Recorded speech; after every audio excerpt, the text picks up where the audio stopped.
Morning kumustahan mga kapuso, kay doon na siya bag-ong awit, pwede pa ba? Makaubanta sa programa Kapuso Garrett Bolden. Mayong bunta, Garrett, welcome back sa GMA Regional TV Live. Hello po, good morning sa inyong lahat. My morning is good and I'm really glad to be back here. Garrett, you earned the moniker being Kapuso Soul Balladeer. How do you feel with this title? Up to now, I'm still, very overwhelmed with getting that moniker kasi I didn't really expect to get a moniker or kumbaga parang yung bansag sa akin at an early stage of my career when I became a kapuso. So having said, parang it actually gives me the boost to really perform my best every time, every project na binibigay sa akin kasi I know that I'm not only carrying my name but I'm also carrying the Kapuso brand, kumbaga, as a singer. At matapos nga ang The Clash ay nakapag-release ka na ng 3 single under GMA Music for the year 2021. Garrett, what can you say are the highlights for that year? Well, I think I know that GMA Music has always been supporting us even though it's in the pandemic period. Kahit na nagkaroon ng pandemic, they always see to it that we still do some projects and make some projects. So I'm really glad that GMA Music and I, kumbaga, we really discussed about everything. And the highlight of my year is probably when I first let them know that I wrote a song, which is yung Our Love. And then all of a sudden, it became the theme song of I Left My Heart in Sorsogon. So I'm really, that's really the highlight I can say with my music career noong 2021. And now, bago sa'yo, of course, your second self-penned song, Pwede Pa Ba? Can you tell us more about this, Garrett? Ayun nga po, I'm really excited kasi it's the first Tagalog song that I wrote.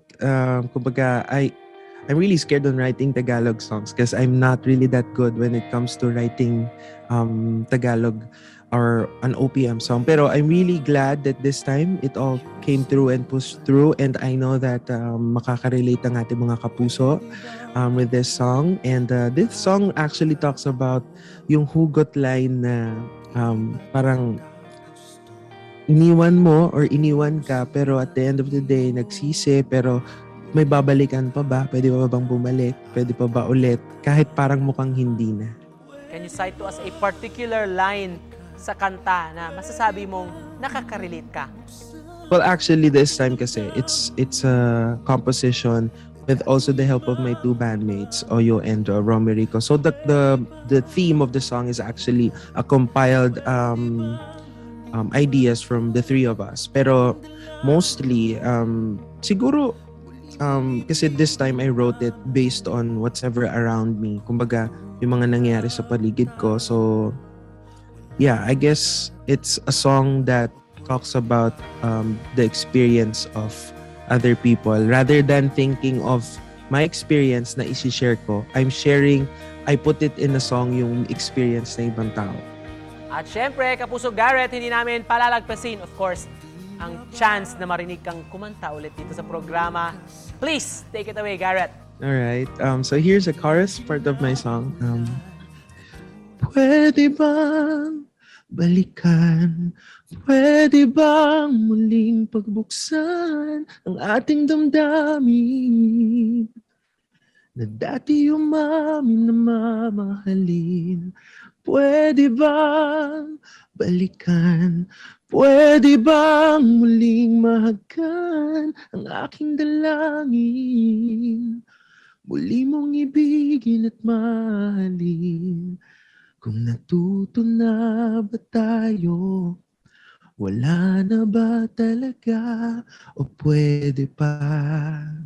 Wow! Ganda, thank you so much. And to close this, imbitahan mo naman ating mga kapuso na pakinggan at suportahan ang yung latest single. At saan kanila pwedeng abangan, Garrett? Maraming salamat po sa patuloy niyong pagsuporta sa akin at sa aming mga sa Kapuso Network po. And I'm really excited to share this next single na sinulat ko po na sana po ay ma-download nyo at ma-stream nyo at mapakinggan nyo po. It's entitled Pwede Pa Ba under GMA Music. And you can stream it on all digital platforms worldwide, Spotify, Apple Music, YouTube Music, ayan po. And sigurado po ako hindi po kayo magsisisi sa awitin na ito. Alright, thank you so much for joining us this morning, mga kapuso. Garrett Bolden sa programa. Thank you, Garrett. Salamat po. Thank you.